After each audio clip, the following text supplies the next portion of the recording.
Paano bumili o mag-recharge ng coins dito sa Popo Live?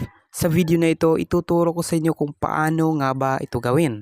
So, simulan na natin. At bago yan, huwag mong kalimutang mag-like at mag-subscribe sa ating YouTube channel. Una, i-open lang natin ang ating Popo Live. Kung wala pa kayong Popo Live, pindutin mo lang ang link na inilagay ko sa description para i-download ang apps na to. Para mag-recharge, pindutin lang natin tong may icon at dito pindutin lang natin tong coins.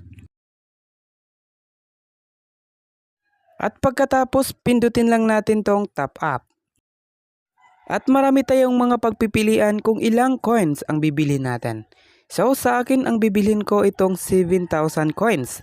At ang price nito ay nasa 0.99 US dollar na kung sa peso ay umabot ito ng 56 pesos. Pagkatapos, pindutin lang natin tong recharge now. At sa payment method ay piliin lang natin tong add GCash.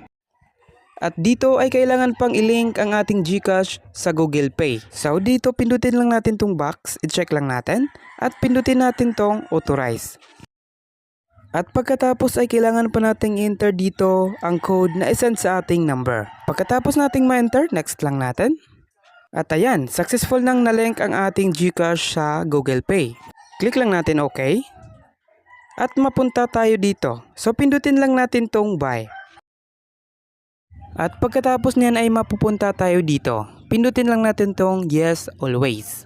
Then okay lang natin. So ganyan ang kadali mag-recharge ng coins. Maraming salamat sa iyong panonood at huwag mong kalimutang mag-like at subscribe sa ating YouTube channel.